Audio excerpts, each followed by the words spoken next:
Video में हम बात करेंगे BIS bureau of Indian standards की न्यू रिक्रूटमेंट नोटिफिकेशन के ऑनलाइन फॉर्म अप्लाई प्रोसेस के बारे में। तो फ्रेंड्स यहाँ पर जो ये नोटिफिकेशन है 01/2024 जिसके लिए आपको ऑनलाइन आवेदन करना है। यहाँ पर group A, group B, group C की जो वैकेंसीज है वो आपकी यहाँ पर जारी की गई है और आप इनमें से जिस भी पोस्ट के लिए यहाँ पर अप्लाई करना चाहते हैं आप उस पोस्ट के लिए ऑनलाइन अप्लाई कर पाएंगे। अब बात करेंगे यहाँ पर इसके फॉर्म अप्लाई प्रोसेस के बारे में और इस वीडियो से रिलेटेड जो भी जानकारी या इस वैकेंसी से रिलेटेड जो भी जानकारी आपको चेक करनी है। ऑफिशियल पोर्टल है जहाँ से आपको ऑनलाइन आवेदन करना है। सबसे पहले न्यू रजिस्ट्रेशन टैब पर आप क्लिक करेंगे। कुछ बेसिक जानकारी आपको यहाँ पर फिल करनी है जिसमें सबसे पहले आप यहाँ पर फर्स्ट नेम देंगे। फर्स्ट नेम देना जरूरी है, अगर मिडिल या लास्ट नेम है तो आप दे सकते हैं, नहीं है तो आप इन्हें ब्लैंक छोड़ देंगे क्योंकि फर्स्ट नेम देना यहाँ पर मैंडेटरी रहेगा। इसके बाद फ्रेंड्स आप अपना मोबाइल नंबर एंटर कर सकते हैं और आपकी मेल आईडी दे सकते हैं। मेल आईडी कैसे आपको एंटर करनी है मैं आपको यहाँ पर डेमो शो कर रहा हूँ। जैसे आपकी मेल आईडी है आप उसे देंगे।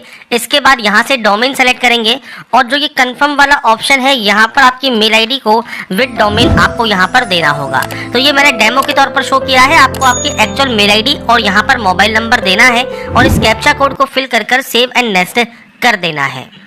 इसके बाद फ्रेंड्स आपका देखिए जो रजिस्ट्रेशन प्रोसेस है वो कंप्लीट हो जाएगा। रजिस्ट्रेशन डिटेल्स आपकी मेल आईडी पर और आपके मोबाइल पर सेंड कर दी जाएंगी। अब फोटोग्राफ एंड सिग्नेचर जो आपको अपलोड करना है इसके लिए देखिए आपको यहाँ पर दी गई है गाइडलाइन।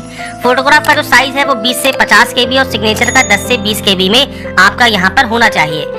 तो यहाँ पर friends photograph and signature upload करने के बाद आप इसे कंफर्म करेंगे और उसके बाद नेक्स्ट स्टेप पर क्लिक करेंगे।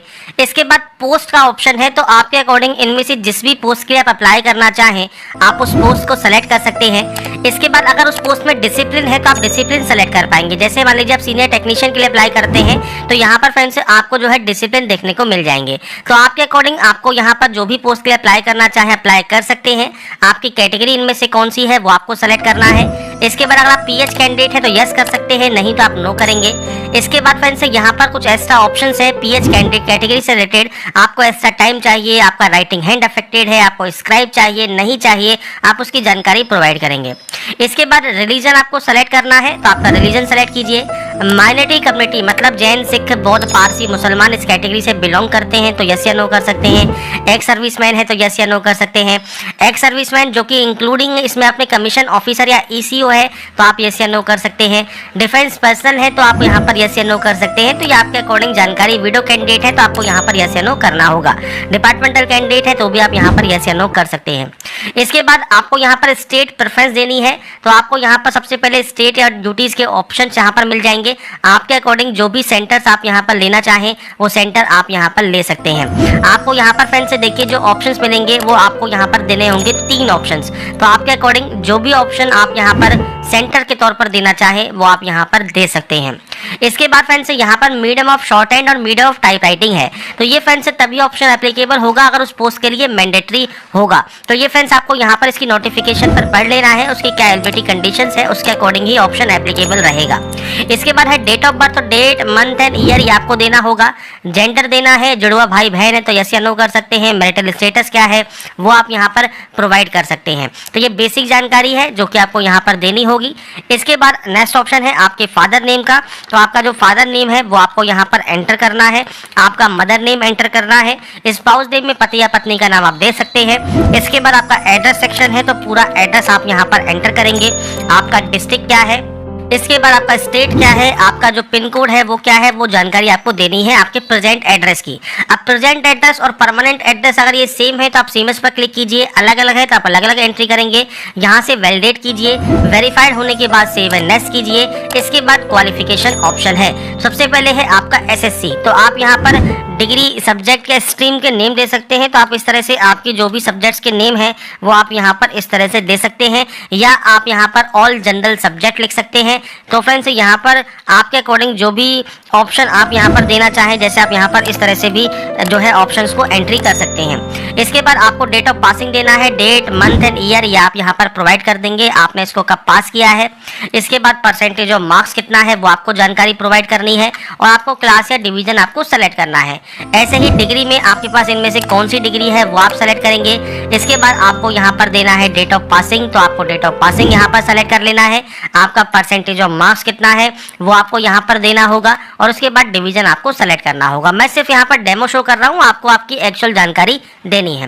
अगर पीजी डिग्री है तो पीजी डिग्री, पीजी डिप्लोमा है, कोई डिप्लोमा है या प्रोफेशनल क्वालिफिकेशन है तो आप उसकी जानकारी दे सकते हैं। अगर आप फ्रेंड्स यहाँ पर जो है पहले से वर्किंग है, कोई एक्सपीरियंस आपके पास है तो आप उसकी जानकारी दे सकते हैं, नहीं है तो आप सिंपली नो करेंगे।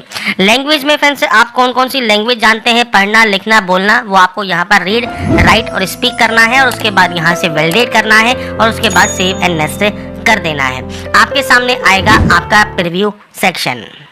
प्रीव्यू सेक्शन को ध्यान से चेक कर लें। अगर आपको लगता है कोई गलती हो गई है तो बैक जाकर उस गलती को सही कर सकते हैं।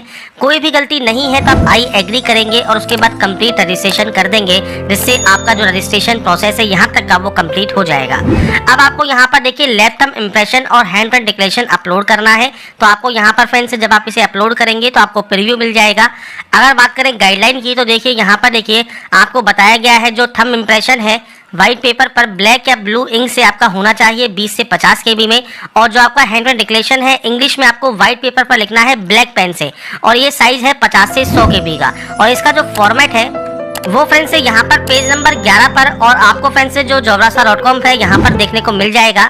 आपको फ्रेंड्स से यहाँ पर सिंपली आई के बाद अपना नाम लिखना है, हियर बाय डिक्लेयर से लेकर रिक्वायर्ड तक आपको ये लिखना होगा आपकी सेल्फ की हैंड राइटिंग में। तो यहाँ पर फ्रेंड्स से जब आप इसे यहाँ पर लिखेंगे, मैं आपको सिर्फ डेमो या सैंपल शो कर रहा हूँ, आप इस तरह से इसे लिखेंगे और उसके बाद यहाँ पर अपलोड करेंगे। नेक्स्ट ऑप्शन जो आता है वो आता है आपके इस कैप्चा कोड का। तो यहाँ पर आपको जो ये कैप्चा कोड दिया गया है, ये कैप्चा कोड आपको यहाँ पर फिल करना होगा। इसके बाद आप इसे सेव एंड नेक्स्ट कर सकते हैं और उसके बाद आप इसे ओके कर सकते हैं। अब आपका देखिए फॉर्म यहाँ पर फाइनली जो है सबमिट हो जाएगा और प्रिंट एप्लीकेशन का आपको जो है ऑप्शन मिल जाएगा। अगर फ्रेंड्स आप यहाँ पर रिजर्व कैंडिडेट नहीं है तो आपको यहाँ पर पेमेंट करना होगा। पेमेंट आप किसी भी बैंक के credit card, debit card, net banking से कर सकते हैं। पेमेंट आपको ऑनलाइन मोड में यहाँ पर करना है। तो यहाँ पर जो प्रोसेस है आपकी वो आपकी कंप्लीट हो जाएगी, मतलब BIS का जो भी आपका फॉर्म है वो आपका कंप्लीट हो जाएगा, जिसके थ्रू आप इसमें जो है आवेदन यहाँ पर कर पाएंगे। तो यहाँ पर फ्रेंड्स BIS के फॉर्म को अप्लाई करने की जो प्रोसेस है स्टेप बाय स्टेप मैंने